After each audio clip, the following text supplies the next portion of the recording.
Hello everyone, welcome back to my YouTube channel.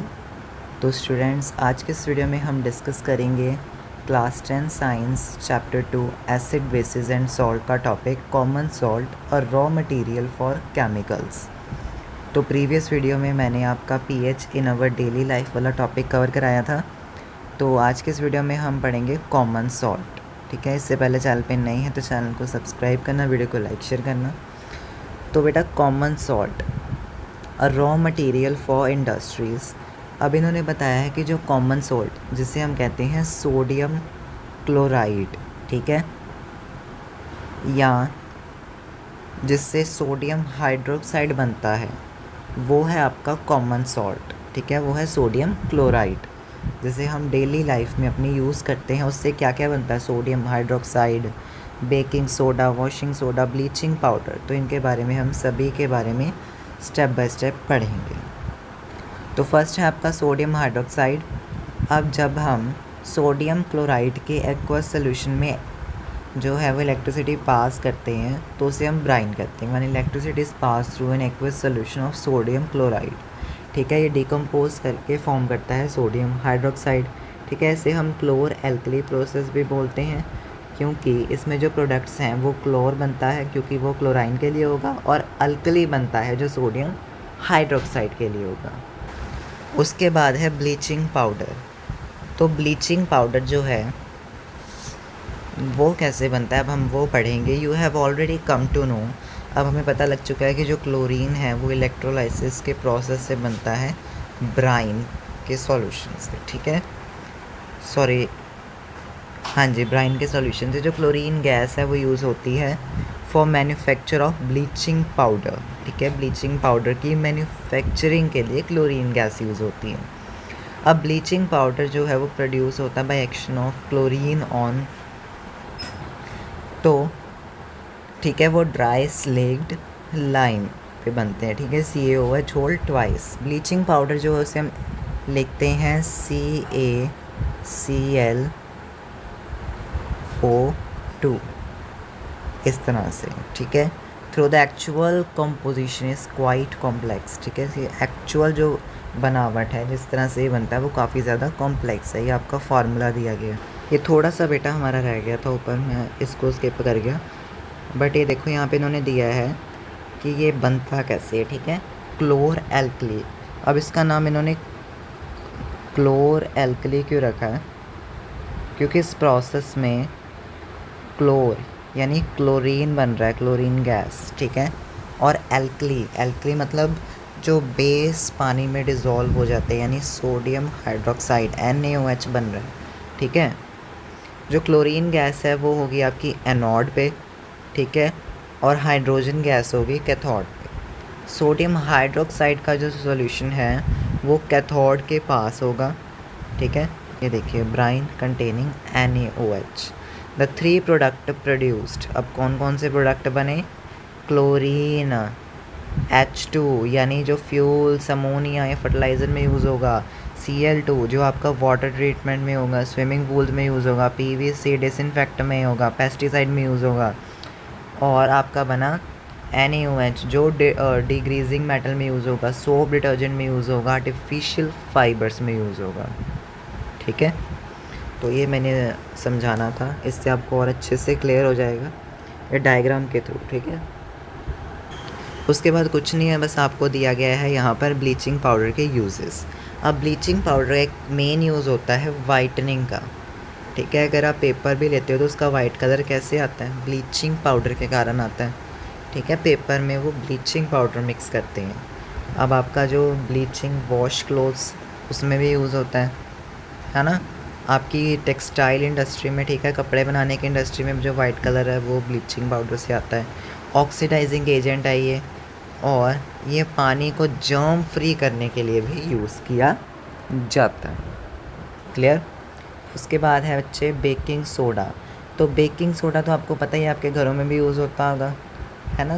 ये crispy पकोड़े, यानी जो क्रिस्पी चीज़ें हैं, क्रिस्प जो आता है चीज़ों में, वो इसी के कारण आता है। अब बेकिंग सोडा का जो फॉर्मूला है बच्चे वो है NaHCO3। ठीक है, जो केमिकल नेम है इस कंपाउंड का वो होता है सोडियम हाइड्रोजन कार्बोनेट, ठीक है। तो सोडियम हाइड्रोजन कार्बोनेट का फॉर्मूला तो आपको पता ही है, NaHCO3, ठीक है। अब ये देखिए NaHCO3 को जब हम हीट करते हैं तो क्या बना, Na2CO3 H2 और CO2, ठीक है।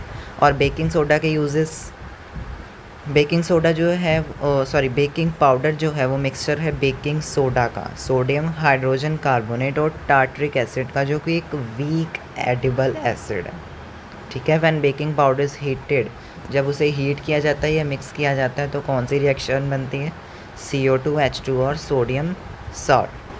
अब इसमें कार्बन डाइऑक्साइड प्रोड्यूस हुई रिएक्शन में, जिसके कारण जो ब्रेड है या केक होगा वो राइज होगा। आपको पता होगा कि जब आप केक बनाते हो या कोई भी ऐसा खाना बनाते हो जो फूलेगा, या ढोकला बनाते हो या कुछ भी, तो जब वो फूलता किसके कारण है, वो CO2 गैस इस रिएक्शन के दौरान प्रोड्यूस होती है, जिसके कारण जो ब्रेड या केक है वो सॉफ्ट और स्पॉन्जी बनती है। आपके घरों में भी कोई ना कोई चीज़ जब बनेगी तो देखना बेकिंग सोडा उसमें जाएगा, है ना।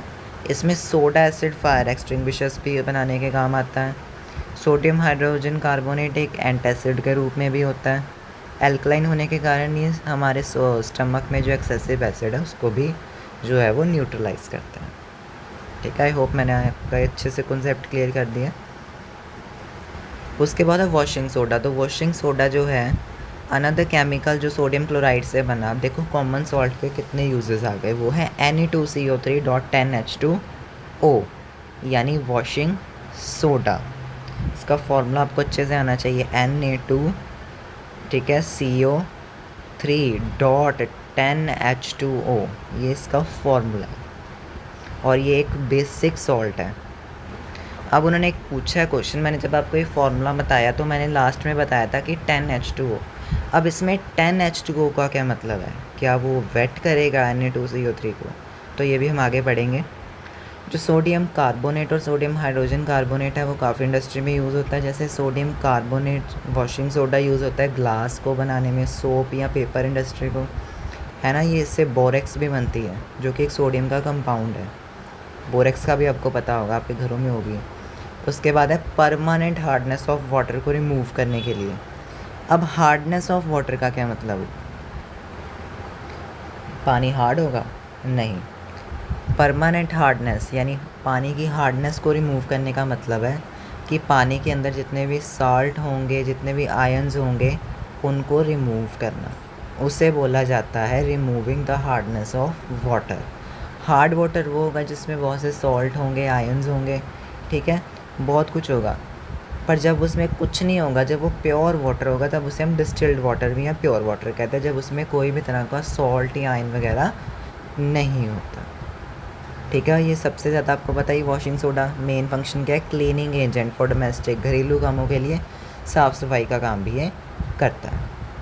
अब एक एक्टिविटी इसमें उन्होंने क्या किया है, कॉपर सल्फेट के क्रिस्टल्स लिए हैं, अब उन्होंने इसको क्या किया है, हीट किया है, ठीक है। आपने वाटर ड्रॉपलेट्स देखनी है कि इसमें जो है वो नज़र आएंगी, और 2 to 3 ड्रॉप्स आपने जो ये वाटर की है वो सैंपल में कॉपर सल्फेट सोल्यूशन की आप देखोगे। What do you observe, is the blue colour of copper sulphate restored. तो जो कॉपर सल्फेट के क्रिस्टल्स हैं वो ड्राई हमें लगेंगे क्योंकि उसने वाटर कंटेन किया क्रिस्टलाइजेशन के प्रोसेस में।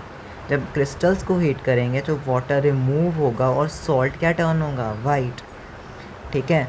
जो water of crystallisation is a fix number of water molecules, ठीक है, in 1 unit of a salt. अब जो सॉल्ट के क्रिस्टल्स हैं, तो देखो इसका सिंपल सा क्या मतलब है कि जो एक सॉल्ट का जो क्रिस्टल है उसमें फिक्स्ड अमाउंट ऑफ वाटर जो है एक क्रिस्टल में वो प्रेजेंट है।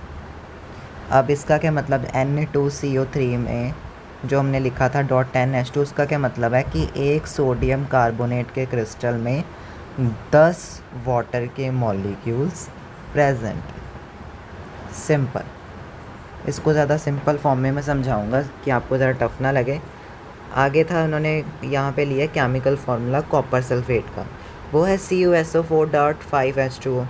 अब इसका क्या मतलब हुआ कि एक कॉपर सल्फेट के जो क्रिस्टल में वो 5 पानी के फिक्स्ड मॉलिक्यूल्स प्रेजेंट है, फिक्स्ड अमाउंट ऑफ मॉलिक्यूल्स 5 जो उसके एक क्रिस्टल में प्रेजेंट है, ठीक है। 5 water molecules are present in 1 formula unit of copper sulphate. Clear हुआ। अब अलग साइड पे अगर हम जाएं, on the other salt the possesses water of crystallisation is gypsum, ठीक है। उसमें क्या है, 2 पानी के मॉलिक्यूल्स हैं as water of crystallisation. It has the chemical formula CaSO4.H2O। अभी आप पढ़ोगे नेक्स्ट, ये इसी के ऊपर ही आएगा जिप्सम का, तो वो अब हम देखते हैं। तो नेक्स्ट आता है प्लास्टर ऑफ पेरिस। तो पिछले पार्ट में हमने वाटर की क्रिस्टलाइजेशन पढ़ी थी कि जैसे हमने पढ़ा था कि एक सोडियम कार्बोनेट के क्रिस्टल में जो है वो फिक्स्ड अमाउंट ऑफ जो है 10 आपके वाटर के मॉलिक्यूल्स प्रेजेंट थे, जिसके कारण जो है वो उसकी शेप और वो प्रॉपर फॉर्म में रहता है। अब आता है प्लास्टर ऑफ पेरिस। तो जब हम जिप्सम को जो होता है CaSO4.2H2O, ठीक है, इसका केमिकल फार्मूला में मतलब 2 पानी के मॉलिक्यूल्स प्रेजेंट हैं। जब हम जिप्सम को 373 केल्विन पे हीट करेंगे तो इसके वाटर मॉलिक्यूल्स लूज़ हो जाएंगे और वो क्या बनेगा, वो बनेगा calcium sulphate hemihydrate.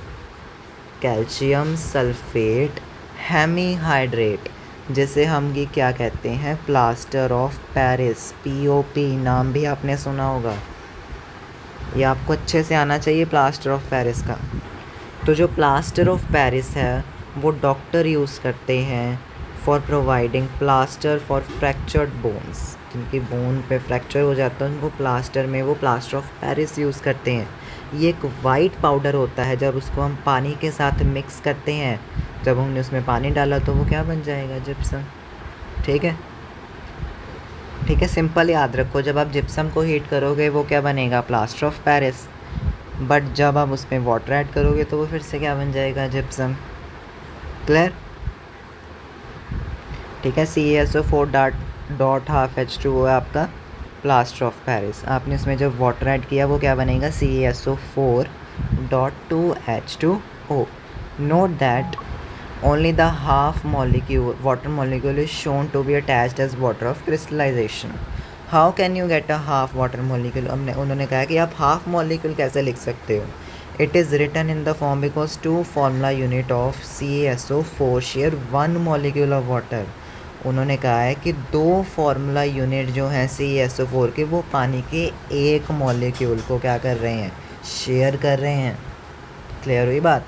Plaster of Paris को हम टॉयज़, डेकोरेशन के मटेरियल को भी बनाने में यूज़ करते हैं। Try to find out why calcium sulphate hemihydrate को हम प्लास्टर ऑफ पेरिस क्यों कहते हैं। ठीक है, तो ये भी इसका नाम इन्होंने इसलिए रखा था क्योंकि जो ये जिप्सम के लार्ज उन्होंने पीसेस जो है उनको पेरिस, फ्रांस के पास मिले थे। ठीक है, तो इसी के कारण इसका नाम इन्होंने प्लास्टर ऑफ पेरिस रखा। तो बेटा इसी के साथ आपका चैप्टर हो गया है ये फिनिश। ठीक है, तो इसके हम व्हाट हैव यू लर्नड भी देख लेते हैं कि फटाफट से रिवीजन हो जाए। Acid base indicator are dyes और मिक्सचर ऑफ डाइज जो हैं वो इंडिकेट करते हैं एसिड और बेस की प्रेजेंस। ठीक है, एसिडिक नेचर हम कैसे रिप्रेजेंट करते हैं, जिसमें H पॉजिटिव आयंस हो और OH नेगेटिव आयंस, मतलब कि उसके अंदर बेसिक नेचर होगा। ये भी आपको पता होना चाहिए, जब एसिड मेटल के साथ रिएक्ट करता है तो हाइड्रोजन गैस बनती है और सॉल्ट फॉर्म होता है। जब बेस रिएक्ट करता है मेटल के साथ, हाइड्रोजन गैस के साथ साथ a salt is formed which have negative ion. ठीक है, जिसमें नेगेटिव आयन हो। When acid react with metal carbonate और metal hydrogen carbonate, it gives the corresponding salt CO2 and water. ठीक है, बाकी आपको पता होना चाहिए 7 पे न्यूट्रल है, 7 से कम एसिड और 7 से ज़्यादा बेसिक, और 0 to 14 इसका pH स्केल का रेंज है। ओके स्टूडेंट्स, आई होप ये चैप्टर आपका अच्छे से क्लियर है। तो क्वेश्चन आंसर्स की एक सेपरेट वीडियो लाऊंगा।